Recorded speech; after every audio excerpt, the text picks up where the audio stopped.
So, today is the 16th of September, and on this day in 1937, the world's first broadcast of a football match took place in London. And it was by the BBC, and I'll give you one guess which team played in that.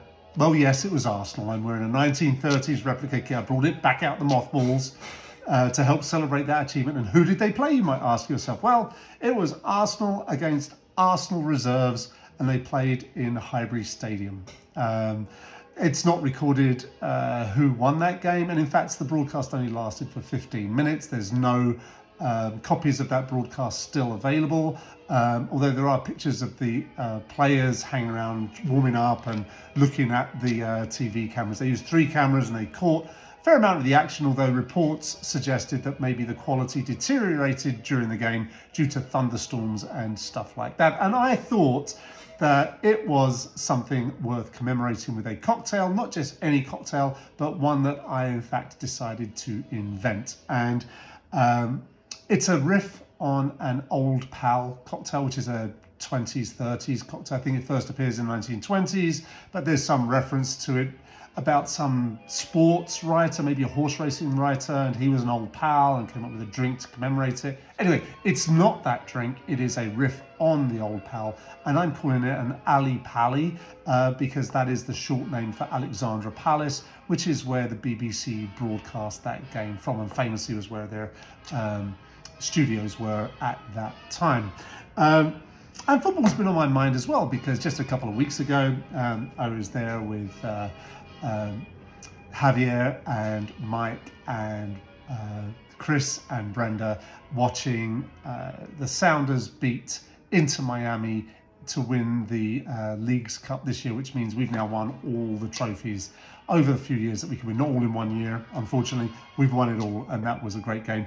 And I was also very pleased to see Messi and Suarez play, even though Suarez was a bit naughty afterwards. Messi was still a great player, just happened to be on the losing side. So, sucks to be him, huh? Anyway, I'll go on with this cocktail. Like I say, it's a riff on an Old Pal, which typically has rye whiskey, I think, definitely bourbon. I think it's rye whiskey. It has the bitter Italian aperitivo, and it has vermouth in it. And so this is kind of similar, kind of a little bit different, actually. And to start off the differences, it's an equal parts cocktail, so it's real easy to make as well. Make it as strong as you want to. But instead of bourbon, I'm using blended Scotch. I'm using Grant's.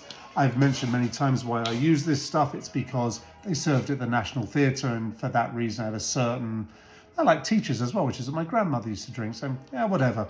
Use any blended Scotch, and because it's an equal parts one, I'm making this 1 ounce of each. So that's the first ingredient, some Scotch whiskey. And this is in the bitter orange Italian aperitivo. The most famous ones are Campari, which is more bitter, Aperol, which is less bitter. I'm using Cristiani. Use whichever one you happen to have, is probably going to be fine. I've mentioned it's equal parts, so we're going to have another ounce of that in there. And one of the reasons I was drawn to this was this will add a certain red hue to it, but maybe not as much, which is why I've got a little extra ingredient at the end that the Old Pal does not have. Third ingredient, I'm not using vermouth. I went to something even more English than vermouth. Vermouth, typically French or Italian. I'm going with some sherry, some Harvey's cream sherry, which or Bristol cream officially. It's funny, it's all made in Spain, of course. And the first time I saw the Harvey's factory when I was living in Spain, I was in Jerez, so I had the Chamois. I saw this big word on the top of a factory, on top of clearly what was a sherry factory, saying Garvey's. And I was like, Garvey's? What's Garvey's? Is that a sort of off-brand of Harvey's? And my Spanish slowly kicked in. I was like, Harvey's with a G. Okay. I felt a bit silly at that point, but nonetheless, here we go. So, 1 ounce of cream sherry. That will add the sort of sweetness that I think that you'll get from the aperitivo, but also from the whiskey, so it all balances out.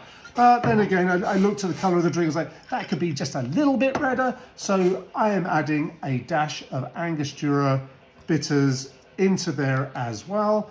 Make it nice and easy, get yourself a spoon, stir this until it's chilly. I've often told you the amount of time, it's about 20 seconds, but this hand should in fact be able to provide all the information you need for that, because, well, you'll start to feel it getting cold. Now, if your hands are numb and you can't feel the cold, then it's tricky. You can just go with the 20 seconds or so. I sometimes go a little bit longer to make it a little extra chilly. I got it there. I do also chill my glasses. This is a Nick and Nora glass, which the glass shape itself is kind of from the 30s.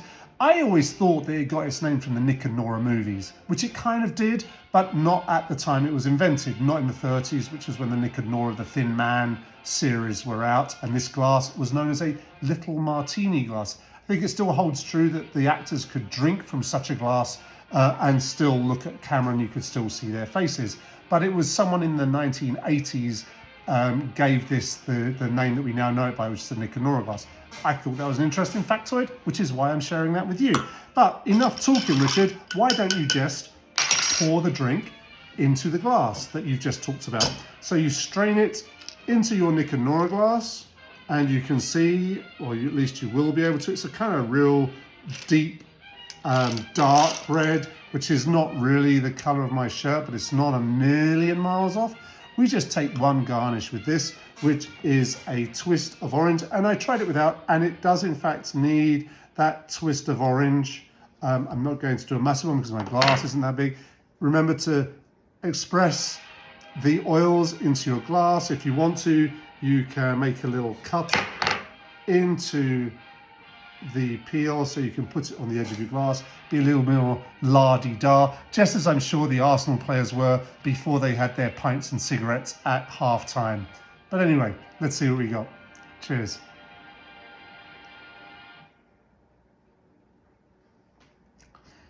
A drink fitting for the first ever broadcast.